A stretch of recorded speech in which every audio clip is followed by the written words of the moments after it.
ಎಲ್ಲರಿಗೂ ನಮಸ್ಕಾರ ಸ್ನೇಹಿತರೆ. ಈ ವರ್ಷ 2026 ಮಾರ್ಚ್ 19ರಂದು ಶಕ್ತಿಶಾಲಿ ಯುಗಾದಿ ಅಮಾವಾಸ್ಯೆ ಬಂದಿದೆ. ಇದರಿಂದಾಗಿ ಈ ದಿನ ಮಹತ್ವ ಸಾಕಷ್ಟು ಹೆಚ್ಚಾಗುವುದು. ಈ ದಿನ ಸ್ನಾನ, ದಾನ, ತರ್ಪಣ ನೀಡುವುದು ಜೊತೆಗೆ ಹನುಮಂತ ಹಾಗೂ ಮಂಗಳ ದೇವನನ್ನ ಶ್ರದ್ಧಾಭಕ್ತಿಯಿಂದ ಪೂಜಿಸುವುದರಿಂದ ನಿಮ್ಮ ಎಲ್ಲ ರೀತಿಯ ಸಂಕಷ್ಟಗಳು ದೂರವಾಗುವುದೆಂದು ಹೇಳಲಾಗುತ್ತದೆ. ಜೊತೆಗೆ ಶನಿದೇವನ ಕೃಪೆ ನಿಮ್ಮ ಮೇಲೆ ಸಾಕಷ್ಟು ಹೆಚ್ಚಾಗುವುದು. ಜ್ಯೋತಿಷ್ಯ ಶಾಸ್ತ್ರದ ಪ್ರಕಾರ ಹನುಮಂತನ ಪೂಜೆಯನ್ನು ಮಾಡುವ ಜನರಿಗೆ ಶನಿದೇವರು ಎಂದಿಗೂ ಕಷ್ಟಗಳನ್ನು ನೀಡುವುದಿಲ್ಲ ಎಂದು ಹೇಳಲಾಗುತ್ತದೆ. ಹಾಗಾಗಿ ಈ ದಿನದ ವಿಶೇಷತೆಯನ್ನು ಇನ್ನಷ್ಟು ಹೆಚ್ಚಾಗಿವೆ. ಈ ದಿನ ಸಾಕಷ್ಟು ಲಾಭದಾಯಕವಾಗಿರುವುದರಿಂದ ಹೆಚ್ಚಿನ ಸುಖ ಸಮೃದ್ಧಿಯನ್ನು ನೀಡಲಿದೆ. ಇಂತಹ ಅದ್ಭುತವಾದ ದಿನದಂದು ಯಾರು ಮನೆಯಲ್ಲಿ ಈ 3 ಪದಾರ್ಥಗಳನ್ನು ಬೆರೆಸಿ ಧೂಪ ಹಾಕುತ್ತಾರೋ ಅವರ ಮನೆ ತುಂಬಾ ಪ್ರಶಾಂತವಾಗಿ ಬದಲಾಗುತ್ತದೆ. ಹಾಗೆ ಅವರ ಮನೆಯಲ್ಲಿರುವ ದರಿದ್ರ ಬಾಧೆಗಳೆಲ್ಲವೂ ಹೋಗುತ್ತದೆ. ಈ ವಿಡಿಯೋದಲ್ಲಿ ಈ 3 ಪದಾರ್ಥಗಳು ಯಾವುದು, ಧೂಪ ಯಾವ ರೀತಿ ಹಾಕಬೇಕು ಎಂದು ತಿಳಿಸಿಕೊಡ್ತೀನಿ. ಆದರೆ ಅದಕ್ಕೂ ಮುಂಚೆ ನೀವಿನ್ನು ನಮ್ಮ ಚಾನಲ್ನ ಸಬ್ಸ್ಕ್ರೈಬ್ ಮಾಡ್ಕೊಂಡಿಲ್ಲ ಅಂದರೆ ಖಂಡಿತ ಈಗಲೇ ಸಬ್ಸ್ಕ್ರೈಬ್ ಮಾಡ್ಕೊಳ್ಳಿ. ಹಾಗೆ ಈ ವಿಡಿಯೋ ಇಷ್ಟ ಆದರೆ ಮರೆಯದೆ ಒಂದು ಲೈಕ್ ಕೊಡಿ. ಎಲ್ಲರೂ ಭಕ್ತಿಯಿಂದ ಓಂ ಶ್ರೀ ಮಹಾಲಕ್ಷ್ಮಿ ಅಂತ ಕಮೆಂಟ್ ಮಾಡಿ. ಸ್ನೇಹಿತರೆ, ಈ ದಿನ ಅಂದರೆ ಲಕ್ಷ್ಮೀ ದೇವಿಗೆ ತುಂಬ ಇಷ್ಟ. ಅವತ್ತು ಯಾರು ಲಕ್ಷ್ಮೀ ದೇವಿಯ ಆರಾಧನೆ ಮಾಡ್ತಾರೋ ಅವರಿಗೆ ಖಂಡಿತ ಲಕ್ಷ್ಮೀ ಕಟಾಕ್ಷ ಪ್ರಾಪ್ತಿಯಾಗುತ್ತದೆ. ಆದರೆ ಈ ದಿನ ಯಾವುದಾದರೂ ಹೊಸ ಕೆಲಸ ಶುರು ಮಾಡಿದರೆ ತುಂಬಾ ಒಳ್ಳೆಯದು. ಅಮಾವಾಸ್ಯೆ ಮತ್ತು ಪೌರ್ಣಮಿ ಶೂನ್ಯ ತಿಥಿಗಳು. ಇಂತಹ ಶೂನ್ಯ ತಿಥಿಗಳಲ್ಲಿ ವಿಶೇಷವಾದ ದೈವಿಕ ಶಕ್ತಿಗಳು ಇರುತ್ತವೆ. ಹಾಗೆ ಆ ತಿಥಿಗಳು ಪರಮ ಪವಿತ್ರವಾದವು ಎಂದು ನಮ್ಮ ಪುರಾಣಗಳಲ್ಲಿ ವಿವರಿಸಲಾಗಿದೆ. ಈ ದಿನ ಲಕ್ಷ್ಮೀ ದೇವಿಯನ್ನು ಪೂಜಿಸುವುದರಿಂದ ಗಂಡನ ಆಯಸ್ಸು, ಆರೋಗ್ಯ ಬದಲಾಗುತ್ತದೆ. ದೇವರ ಆರಾಧನೆಗೆ ಒಳ್ಳೆಯ ದಿನ. ಈ ದಿನ ಲಕ್ಷ್ಮೀ ದೇವಿಯ ಜೊತೆಗೆ ಮಹಾವಿಷ್ಣು, ಪರಮೇಶ್ವರ, ಶನಿದೇವರು ಹಾಗೂ ಆಂಜನೇಯ ಸ್ವಾಮಿಯನ್ನು ಕೂಡ ಪೂಜಿಸಲಾಗುತ್ತದೆ. ಭಕ್ತಿಯಿಂದ ಪರಮೇಶ್ವರನನ್ನು ಪೂಜಿಸಿದರೆ ಅದೃಷ್ಟ, ಸಂಪತ್ತು ಜೊತೆಗೆ ಅಷ್ಟೈಶ್ವರ್ಯವನ್ನು ಪರಮೇಶ್ವರ ಕೊಡುತ್ತಾರೆ. ನೀವು ಅಂದುಕೊಂಡ ಕಾರ್ಯಗಳು ನೆರವೇರಬೇಕು ಅಂದರೆ ಈ ದಿನ ಆಂಜನೇಯ ಸ್ವಾಮಿಯನ್ನು ಪೂಜಿಸಬೇಕು.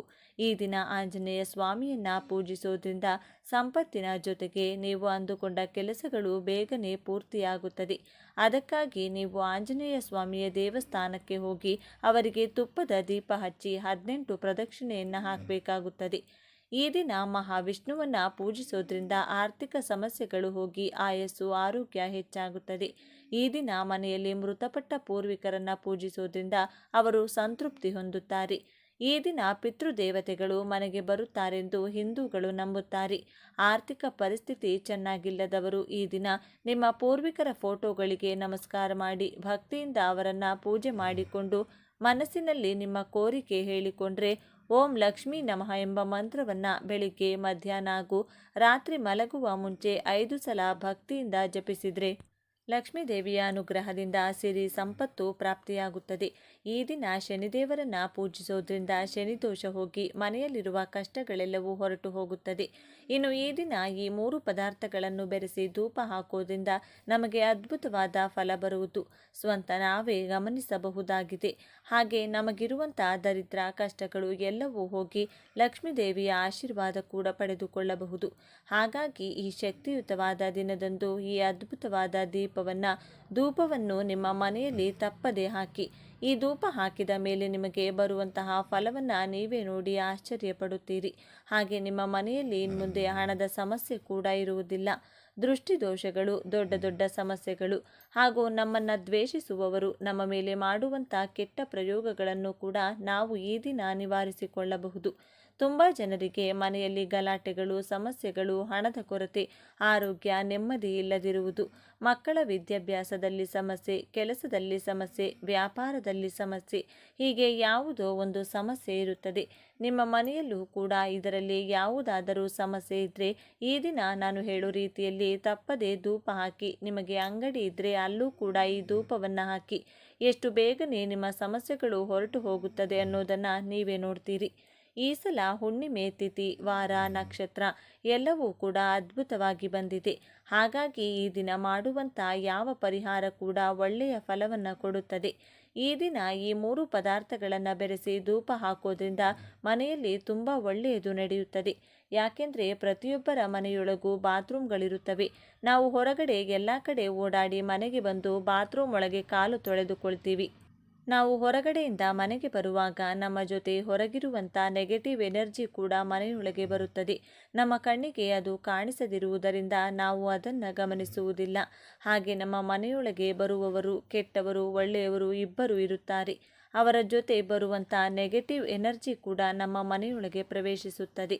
ಆ ಕಾರಣಗಳಿಂದಲೂ ಕೂಡ ನಮ್ಮ ಮನೆಯಲ್ಲಿ ವಿಪರೀತವಾಗಿ ಸಮಸ್ಯೆಗಳು ಶುರುವಾಗುತ್ತದೆ. ಕೆಲವರು ಮನೆಗೆ ಬಂದು ಹೋದ್ಮೇಲೆ ಮನೆಯಲ್ಲಿ ವಿಪರೀತವಾಗಿ ಕಷ್ಟಗಳು ಶುರುವಾಗುವುದನ್ನು ನಾವು ಒಂದಲ್ಲ ಒಂದು ಸಲ ಗಮನಿಸಿರುತ್ತೀವಿ.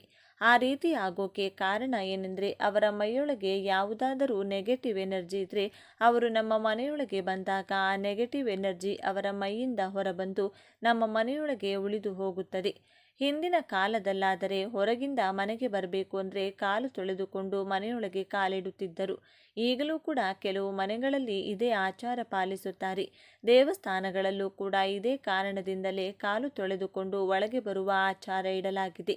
ಆದರೆ ಈಗ ಈ ರೀತಿ ಮಾಡಬೇಕು ಅಂದರೆ ನಮಗೆ ಸ್ವಂತ ಮನೆ ಇರಬೇಕು. ಮನೆ ಹೊರಗಡೆ ಕಾಲು ತೊಳೆದುಕೊಳ್ಳಲು ಜಾಗ ಇರಬೇಕು ಅಥವಾ ಬಾತ್ರೂಮ್ ಇರಬೇಕು. ಇತ್ತೀಚೆಗೆ ಯಾರ ಮನೆ ಹೊರಗೆ ತಾನೆ ಅಂತ ವ್ಯವಸ್ಥೆ ಮಾಡಿರುತ್ತಾರೆ. ಎಲ್ಲರ ಮನೆಯಲ್ಲೂ ಬಾತ್ರೂಮ್ಗಳು ಹಾಲಲ್ಲಿ ಅಥವಾ ಬೆಡ್ರೂಮ್ ಒಳಗೆ ಕಟ್ಟಿರುತ್ತಾರೆ. ಕೆಲವರ ಮನೆಗಳಲ್ಲಿ ಕಿಚನ್ ಒಳಗಿರುತ್ತದೆ. ಹಾಗಾಗಿ ಇರೋ ದರಿದ್ರ ಎಲ್ಲ ನಮ್ಮ ಮನೆಯಲ್ಲಿ ನಾವು ಬಂದೋಬಸ್ತಾಗಿ ಕಾಪಾಡಿಕೊಳ್ತಾ ಇರ್ತೀವಿ. ಹಾಗಾಗಿ ಆಗಾಗ ಮನೆಯಲ್ಲಿ ಸಾಂಬ್ರಾಣಿ ಹಾಕೋದು, ಪ್ರತಿದಿನ ಅಗರಬತ್ತಿ ಹಾಗೂ ಧೂಪ ಹಚ್ಚೋದು, ಗಂಟೆ ಹೊಡೆಯೋದು, ಶಂಕು ಊದೋದು ಇದೆಲ್ಲ ಕೂಡ ಮಾಡ್ತಾ ಇರಬೇಕು. ಬಾತ್ರೂಮಿಂದ ಹೊರಗೆ ಬರುವಾಗ ಕಾಲು ತೊಳೆದುಕೊಂಡು ಬರಬೇಕು. ಇದನ್ನು ಮಕ್ಕಳಿಗೂ ಕೂಡ ಅಭ್ಯಾಸ ಮಾಡಿಸಬೇಕು. ಪ್ರತಿದಿನ ಮನೆಗೆ ಹೊರಗಿಂದ ಒಳಗೆ ಬರುವಾಗ ಕಾಲು ತೊಳೆಯಲು ಸಾಧ್ಯವಾಗಲಿಲ್ಲ ಅಂದರೂ ಕೂಡ ಯಾವುದಾದರೂ ಸಾವಿಗೆ ಹೋದಾಗ ಅಥವಾ ಸ್ಮಶಾನಕ್ಕೆ ಹೋದ ಸಂದರ್ಭದಲ್ಲಿ ಯಾವುದಾದರೂ ಪಾತ್ರೆ ಒಳಗೆ ಕಾಲಿಟ್ಟು ಮನೆ ಹೊರಗಡೆಯೇ ಕಾಲು ತೊಳೆದುಕೊಂಡು ಮನೆಯೊಳಗೆ ಹೋಗೋಕೆ ಪ್ರಯತ್ನ ಮಾಡಿ. ಅಥವಾ ನೀವು ಮನೆಯೊಳಗೆ ಬಂದರೂ ಕೂಡ ಸ್ನಾನ ಮಾಡಿದ ಮೇಲೆ ಮನೆಯೆಲ್ಲ ಗಂಗಾಜಲ ಚೆಲ್ಲಿ ಮನೆಯಲ್ಲಿ ಗುಡಿಸಿ ಒರೆಸಿಕೊಳ್ಳಿ. ಅಥವಾ ಒಂದು ವಾಟರ್ ಬಾಟಲ್ ತಗೊಂಡು ಮನೆ ಹತ್ತಿರದಲ್ಲಿ ಎಲ್ಲಾದರೂ ಜಾಗ ಇದ್ದರೆ ಅಲ್ಲೇ ಕಾಲು ತೊಳೆದುಕೊಂಡು ಮತ್ತೆ ಮನೆಗೆ ಹೋಗಿ. ಇನ್ನು ಧೂಪ ಹಾಕೋಕೆ ಬೇಕಾದಂಥ ಪದಾರ್ಥಗಳು ಸಾಂಬ್ರಾಣಿ, ಕರ್ಪೂರ ಹಾಗೂ ಕೆಲವು ಒಣಗಿದಂಥ ಬೇವಿನ ಎಲೆಗಳು. ಈ 3 ಪದಾರ್ಥಗಳು ತುಂಬ ಮುಖ್ಯ. ಇದರ ಜೊತೆಗೆ ನಿಮ್ಮ ಹತ್ತಿರ ಇದ್ದರೆ ಕೆಲವು ದರ್ಬೆ ಹಾಗೂ ಒಣಗಿದ ತುಳಸಿ ಎಲೆಗಳು ಮತ್ತು ಒಣಗಿದ ವೀಳ್ಯದೆಲೆಗಳನ್ನು ಎಲೆಗಳು ಮತ್ತು ಒಣಗಿದ ವೀಳ್ಯದೆಲೆಗಳನ್ನು ಕೂಡ ಸೇರಿಸಬಹುದು. ಇಲ್ಲದಿದ್ದರೆ ಬರೀ ಬೇವಿನ ಎಲೆ, ಕರ್ಪೂರ ಮತ್ತು ಸಾಂಬ್ರಾಣಿ ಬಳಸಿ ಧೂಪ ಹಾಕಿದರೂ ಸರಿ ಹೋಗುತ್ತದೆ. ಇದರಿಂದ ನಿಮ್ಮ ಮನೆಯಲ್ಲಿ ಏನಾದರೂ ನೆಗೆಟಿವ್ ಎನರ್ಜಿ ಇದ್ದರೆ ಅಥವಾ ಮೈಯಲ್ಲೇನಾದರೂ ಇದ್ದರೆ ಒಂದು ಕ್ಷಣ ಕೂಡ ನಿಮ್ಮ ಮನೆಯಲ್ಲಿರುವುದಿಲ್ಲ. ಯಾವ ರೀತಿ ಮನೆಯೊಳಗೆ ಬಂತು ಅದೇ ರೀತಿ ಹೊರಗೆ ಹೊರಟು ಹೋಗುತ್ತದೆ. ಅದು ನಿಮಗೆ ಕಾಣಿಸಲ್ಲ. ಅಂದರೂ ಕೂಡ ನೀವು ಈ ಧೂಪ ಹಾಕಿದ ಮೇಲೆ ನಿಮ್ಮ ಮನೆಯಲ್ಲಿ ಹಾಗೂ ಮೈಯಲ್ಲಿ ನಡೆಯುವಂಥ ಬದಲಾವಣೆಗಳನ್ನು ನೀವೇ ಗಮನಿಸುತ್ತೀರಿ. ಈ ವಿಡಿಯೋ ನಿಮಗೆ ಇಷ್ಟ ಆದರೆ ಲೈಕ್ ಮಾಡಿ, ಶೇರ್ ಮಾಡಿ. ಇಂಥ ಹೆಚ್ಚಿನ ಉತ್ತಮ ಮಾಹಿತಿಗಾಗಿ ತಪ್ಪದೇ ನಮ್ಮ ಚಾನಲ್ನ ಸಬ್ಸ್ಕ್ರೈಬ್ ಮಾಡಿಕೊಳ್ಳಿ. ಜ್ಯೋತಿಷ್ಯ ಶಾಸ್ತ್ರದ ಪ್ರಕಾರ ಈ ದಿನ ಕೆಟ್ಟ ಮತ್ತು ನಕಾರಾತ್ಮಕ ಶಕ್ತಿಯ ಪ್ರಭಾವ ಹೆಚ್ಚಾಗಿರುವುದೆಂದು ಹೇಳಲಾಗುತ್ತದೆ. ಹಾಗಾಗಿ ರಾತ್ರಿ ಜನರು ಬೇರೆಯವರಿಗೆ ನಷ್ಟ ಉಂಟು ಮಾಡುವುದಕ್ಕಾಗಿ ತಂತ್ರ ಮಂತ್ರಗಳನ್ನು ಪ್ರಯೋಗಿಸುತ್ತಾರೆ. ಈ ದಿನ 5 ರಾಶಿಗೆ ಸೇರಿದ ಜನರು ಬಹಳ ಎಚ್ಚರಿಕೆಯಿಂದ ಇರಬೇಕು. ಇಲ್ಲದಿದ್ದರೆ ಮೋಸವನ್ನು ಹೊಂದಬೇಕಾದ ಪರಿಸ್ಥಿತಿ ಎದುರಾಗಬಹುದು. ಜೊತೆಗೆ ಆರೋಗ್ಯ ಸಮಸ್ಯೆಯು ನಿಮ್ಮ ಚಿಂತೆಗೆ ಕಾರಣವಾಗಬಹುದು. ಹಾಗೆ ಸಂಬಂಧಗಳಲ್ಲಿ ಬಿರುಕು ಸಹ ಎದುರಾಗುವ ಸಾಧ್ಯತೆ ಇದೆ.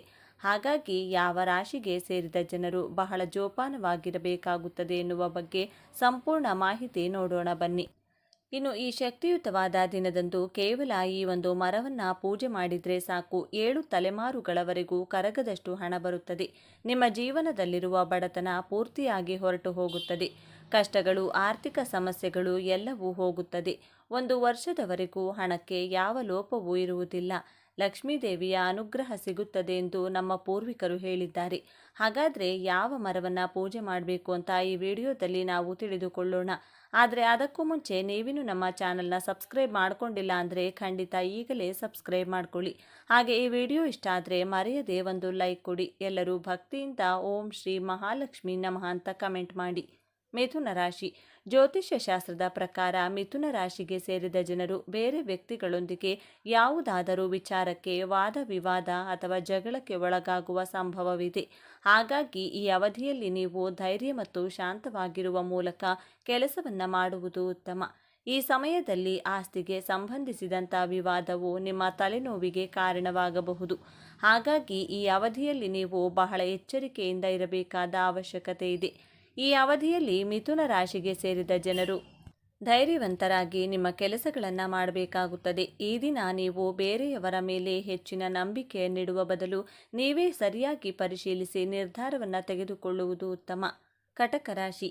ಈ ಕಟಕ ರಾಶಿಗೆ ಸೇರಿದ ಜನರು ಬಹಳ ಎಚ್ಚರಿಕೆಯಿಂದ ಇರಬೇಕಾಗುತ್ತದೆ. ಹಾಗೆ ಯಾರ ಮೇಲೆಯೂ ಕಣ್ಣು ಮುಚ್ಚಿ ನಂಬಿಕೆಯನ್ನು ಇಡದೇ ಇರುವುದು ಉತ್ತಮ. ಇಲ್ಲದಿದ್ದರೆ ಮೋಸ ಹೋಗುವ ಸಂಭವವಿದೆ. ಈ ಅವಧಿಯಲ್ಲಿ ನಿಮ್ಮ ಹೆಸರು ಹಾಳಾಗುವಂಥ ಯಾವುದಾದರೂ ಘಟನೆ ನಡೆಯಬಹುದು. ಇದರಿಂದಾಗಿ ನೀವು ಕಷ್ಟದ ಸುಳಿಯಲ್ಲಿ ಸಿಲುಕುವಿರಿ. ಹಾಗೆ ಈ ಅವಧಿಯಲ್ಲಿ ಕಟಕ ರಾಶಿಗೆ ಸೇರಿದ ಜನರು ತಮ್ಮ ಮುಖ್ಯವಾದ ವಸ್ತುಗಳನ್ನು ಜೋಪಾನವಾಗಿಡುವುದು ಒಳ್ಳೆಯದು. ಇಲ್ಲದಿದ್ದರೆ ಕಳ್ಳತನವಾಗುವ ಸಂಭವವಿದೆ. ನ್ಯಾಯಾಲಯಕ್ಕೆ ಸಂಬಂಧಿಸಿದ ಪ್ರಕರಣಗಳ ಬಗ್ಗೆ ಕಟಕ ರಾಶಿಗೆ ಸೇರಿದ ಜನರು ಎಚ್ಚರಿಕೆಯಿಂದ ಇರುವುದು ಉತ್ತಮ. ಏಕೆಂದರೆ ಈ ಅವಧಿಯಲ್ಲಿ ನಿಮ್ಮ ವಿರೋಧಿಗಳು ನಿಮ್ಮ ವಿರುದ್ಧ ಷಡ್ಯಂತ್ರವನ್ನು ರೂಪಿಸಬಹುದು. ಇದರಿಂದ ನಷ್ಟ ಉಂಟಾಗಬಹುದು. ಕನ್ಯಾ ರಾಶಿ. ಈ ಕನ್ಯಾ ರಾಶಿಗೆ ಸೇರಿದ ಜನರು ತಮ್ಮ ಕೆಲಸಗಳ ಬಗ್ಗೆ ಹೆಚ್ಚು ಕಾಳಜಿಯನ್ನು ವಹಿಸಬೇಕಾಗುತ್ತದೆ. ಏಕೆಂದರೆ ನಿಮ್ಮ ಕೆಲಸದಲ್ಲಿ ಅಡೆತಡೆ ಉಂಟಾಗುವ ಸಂಭವವಿದೆ. ಇದು ನಿಮ್ಮ ಕೆಲಸವನ್ನು ಹಾಳು ಮಾಡುವ ಸಾಧ್ಯತೆ ಇದೆ. ಹಾಗಾಗಿ ಬಹಳ ಎಚ್ಚರಿಕೆಯಿಂದ ಇರುವುದು ಉತ್ತಮ. ಈ ದಿನ ನೀವು ಯಾವುದೇ ಮಾತು ಅಥವಾ ಕೆಲಸವನ್ನು ಗಂಭೀರವಾಗಿ ತೆಗೆದುಕೊಳ್ಳದಿದ್ದರೆ ಸಾಕಷ್ಟು ಸಮಸ್ಯೆಗಳು ಎದುರಾಗಬಹುದು. ಹಾಗೆ ಅವಸರದಲ್ಲಿ ಯಾವುದೇ ನಿರ್ಧಾರವನ್ನು ತೆಗೆದುಕೊಂಡರೆ ಸಮಸ್ಯೆ ಎದುರಾಗಬಹುದು. ಹಾಗೆ ಕೆಲಸಕ್ಕೆ ಸಂಬಂಧಿಸಿದಂತೆ ನಿಮಗೆ ಉನ್ನತ ಪದವಿ ಪ್ರತಿಷ್ಠೆ ದೊರಕದೇ ಇರಬಹುದು. ನಿಮ್ಮ ಒತ್ತಡಕ್ಕೆ ಕಾರಣವಾಗಬಹುದು. ಈ ದಿನ ನಿಮಗೆ ವಿವಾಹಕ್ಕಾಗಿ ಉತ್ತಮ ಪ್ರಸ್ತಾಪ ದೊರಕಬಹುದು. ಆದರೆ ಕನ್ಯಾ ರಾಶಿಗೆ ಸೇರಿದ ಜನರು ಸರಿಯಾಗಿ ಯೋಚಿಸಿ ಎಚ್ಚರಿಕೆಯಿಂದ ನಿರ್ಧಾರವನ್ನು ತೆಗೆದುಕೊಳ್ಳುವುದು ಉತ್ತಮ. ಇಲ್ಲದಿದ್ದರೆ ಮೋಸ ಉಂಟಾಗುವ ಸಂಭವವಿದೆ. ವೃಶ್ಚಿಕ ರಾಶಿ. ವೃಶ್ಚಿಕ ರಾಶಿಗೆ ಸೇರಿದ ಜನರು ಸಾಕಷ್ಟು ಸವಾಲುಗಳನ್ನು ಎದುರಿಸಬೇಕಾಗಿ ಬರಬಹುದು. ಈ ಅವಧಿಯಲ್ಲಿ ನೀವು ಬೇರೆಯವರಿಗೆ ಅವಮಾನ ಮಾಡದೇ ಇರುವುದು ಉತ್ತಮ. ಇಲ್ಲದಿದ್ದರೆ ನಿಮ್ಮ ಕೆಲಸ ಹಾಳಾಗುವ ಸಾಧ್ಯತೆ ಇದೆ. ಪರಿಸ್ಥಿತಿ ಹದಗೆಡಬಹುದು. ಈ ದಿನ ಮನೆಯಲ್ಲಿ ಜಗಳದ ಸ್ಥಿತಿ ಉಂಟಾಗಬಹುದು. ಇದರಿಂದಾಗಿ ನೀವು ಸಾಕಷ್ಟು ಒತ್ತಡಕ್ಕೆ ಒಳಗಾಗುವಿರಿ. ಜೊತೆಗೆ ನಿಮ್ಮ ಮಾನಸಿಕ ಶಾಂತಿಯು ಹದಗೆಡಬಹುದು. ಈ ದಿನ ವೃಶ್ಚಿಕ ರಾಶಿಗೆ ಸೇರಿದ ಜನರು ಯಾವುದೇ ಕೆಲಸವನ್ನ ಮಾಡಿದರೂ ಅದು ಅಪೂರ್ಣಗೊಳ್ಳುವುದು ಅಥವಾ ನಿಮ್ಮ ಕಠಿಣ ಪರಿಶ್ರಮಕ್ಕೆ ತಕ್ಕಂತೆ ಪ್ರತಿಫಲ ದೊರಕದೇ ಇರಬಹುದು. ಮಕರ ರಾಶಿ.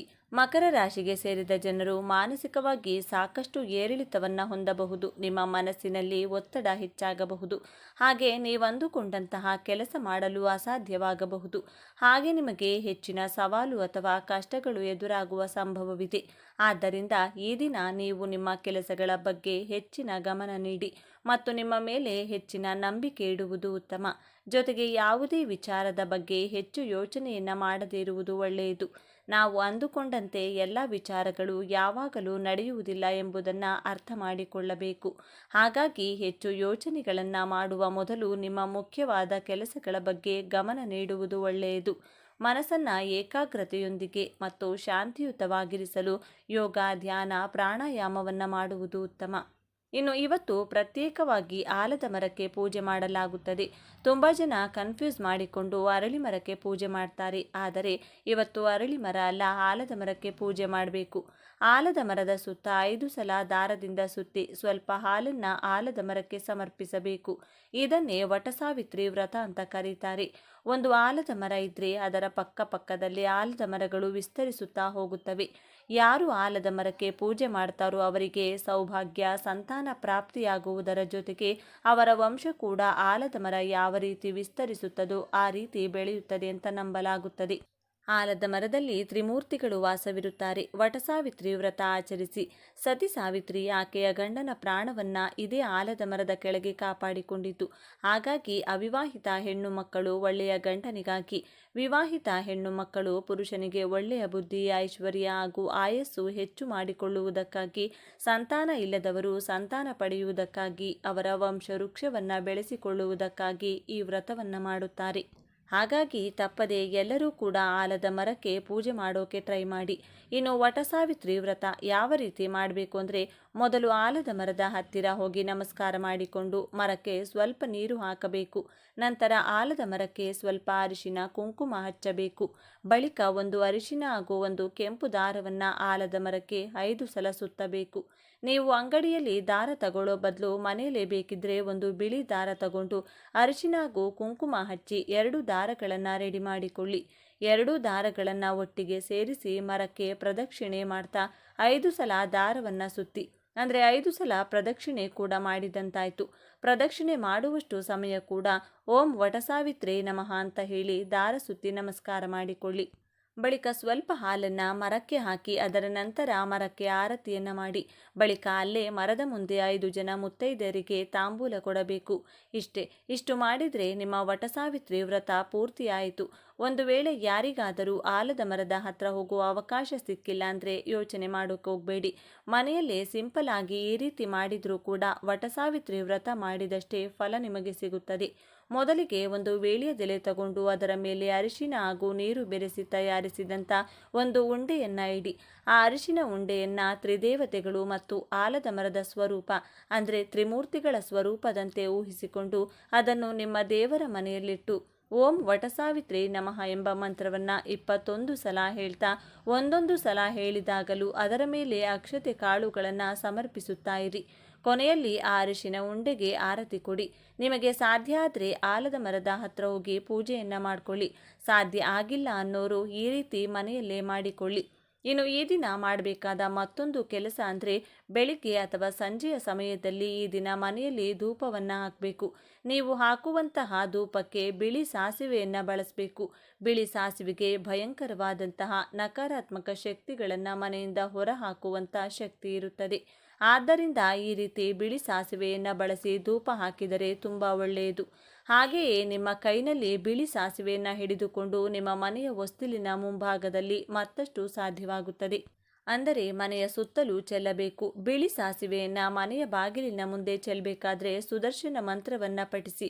ಕಷ್ಟವಾಗುತ್ತದೆ ಅಂದರೆ ಓಂ ಅಷ್ಟಭೈರವಾಯ ನಮಃ ಎಂದು ಭೈರವೇಶ್ವರ ಅಂದರೆ ಕಾಲಭೈರವನ ಮಂತ್ರವನ್ನು ಹೇಳುತ್ತಾ ಬಿಳಿ ಸಾಸಿವೆಯನ್ನು ಚೆಲ್ಲಿ. ಹೀಗೆ ಮಾಡಿದರೂ ಶತ್ರುಬಾಧೆ, ಮಾಟಮಂತ್ರ, ಆರೋಗ್ಯ ಸಮಸ್ಯೆ, ಹಣಕಾಸಿನ ಸಮಸ್ಯೆಗಳೆಲ್ಲ ನಿಮ್ಮ ಮನೆಯಿಂದ ದೂರ ಆಗ್ತಾ ಹೋಗುತ್ತೆ. ಹಾಗೆಯೇ ಮಹಾಲಕ್ಷ್ಮೀ ದೇವಿಯ ಅನುಗ್ರಹಕ್ಕಾಗಿ ಈ ಅಮಾವಾಸ್ಯೆಯ ದಿನದಂದು ದೇವರ ಕೋಣೆಯಲ್ಲಿ 2 ವಿಶೇಷ ದೀಪಗಳನ್ನು ಬೆಳಗಿಸಬೇಕು. ಲಕ್ಷ್ಮೀ ದೇವಿಯ ಮುಂದೆ 2 ಕಡೆಯೂ ಮಣ್ಣಿನ ದೀಪಗಳನ್ನು ಇಟ್ಟು ಒಂದೊಂದು ದೀಪಕ್ಕೂ 3 ಬತ್ತಿಗಳನ್ನು ಹಾಕಿ ದೀಪಾರಾಧನೆಯನ್ನು ಮಾಡಬೇಕು. 2 ದೀಪಕ್ಕೂ ಒಟ್ಟಾರೆಯಾಗಿ 6 ಕೆಂಪು ಬಣ್ಣದ ಬತ್ತಿಗಳನ್ನು ಹಾಕಿ ಎಳ್ಳೆಣ್ಣೆಯನ್ನು ಬಳಸಿ ದೀಪಾರಾಧನೆಯನ್ನು ಮಾಡಬೇಕು. 2 ಬತ್ತಿಗಳನ್ನು 1 ಬತ್ತಿ ಮಾಡಿ ಒಟ್ಟು 6 ಬತ್ತಿಗಳನ್ನು ತಯಾರಿಸಿಕೊಂಡು ಕುಂಕುಮದ ನೀರಿನಲ್ಲಿ ನೆನೆಸಿ ನಂತರ ಒಣಗಿಸಿ ದೀಪಕ್ಕೆ ಬಳಸಬಹುದು. ಅಥವಾ ಪೂಜಾ ಸಾಮಗ್ರಿಗಳ ಅಂಗಡಿಗಳಲ್ಲಿ ನೇರವಾಗಿ ಕೆಂಪು ಬತ್ತಿಗಳನ್ನು ತಂದು ನಿಮ್ಮ ಮನೆಯಲ್ಲಿ ದೀಪಾರಾಧನೆಗೆ ಬಳಸಬಹುದು. ನೀವು ದೀಪಕ್ಕೆ ಹಾಕುವ ಬತ್ತಿಗಳಲ್ಲಿ ಒಂದು ಬತ್ತಿಯು ಪೂರ್ವ ದಿಕ್ಕು, ಇನ್ನೊಂದು ಉತ್ತರ ದಿಕ್ಕು, ಮತ್ತೊಂದು ಈಶಾನ್ಯ ದಿಕ್ಕು ನೋಡುವಂತೆ ಇಡಬೇಕು. ಆಗಿನಿಂದ ಮಾಡಿದ ಸಿಹಿಯ ನೈವೇದ್ಯ ಮಾಡಿ ದೇವಿಗೆ ಪೂಜಿಸಬೇಕು. ನಂತರ ಓಂ ಶ್ರೀ ಮಹಾಲಕ್ಷ್ಮೀ ನಮಃ ಎಂದು 108 ಬಾರಿ ಹೇಳಿಕೊಂಡ್ರೆ ಗೆಜ್ಜೆ ಸಪ್ಪಳವನ್ನು ಮಾಡುತ್ತಾ ಮಹಾಲಕ್ಷ್ಮೀ ದೇವಿಯು ಮನೆಗೆ ಪ್ರವೇಶ ಮಾಡುತ್ತಾಳೆ. ಮನೆಯಲ್ಲಿನ ಎಲ್ಲ ಕಷ್ಟ ಕಳೆದು ಆಯಸ್ಸು, ಆರೋಗ್ಯ, ಯಶಸ್ಸು ಕೊಟ್ಟು ಅನುಗ್ರಹಿಸುತ್ತಾಳೆ. ನೋಡಿದ್ರಲ್ಲ, ಈ ದಿನ ಯಾವೆಲ್ಲ ವಿಧಿವಿಧಾನಗಳನ್ನು ಪಾಲಿಸಬೇಕು ಅಂತ ಇವತ್ತಿನ ಈ ವಿಡಿಯೋದಲ್ಲಿ ತಿಳಿಸಿಕೊಟ್ಟಿದ್ದೇವೆ. ಈ ಮಾಹಿತಿ ನಿಮಗೆ ಇಷ್ಟವಾದರೆ ತಪ್ಪದೆ ಜೈ ಮಹಾಲಕ್ಷ್ಮೀ ದೇವಿ ಅಂತ ಬರೆದು ಈ ವಿಡಿಯೋನ ಪ್ರತಿಯೊಬ್ಬರಿಗೂ ಶೇರ್ ಮಾಡಿ. ಮುಂದಿನ ಬಾರಿ ಮತ್ತೊಂದು ವಿಶೇಷ ದೈವ ಮಾಹಿತಿಯೊಂದಿಗೆ ಚಾನೆಲ್ ಮೂಲಕ ಭೇಟಿಯಾಗೋಣ. ಧನ್ಯವಾದಗಳು ಸ್ನೇಹಿತರೆ.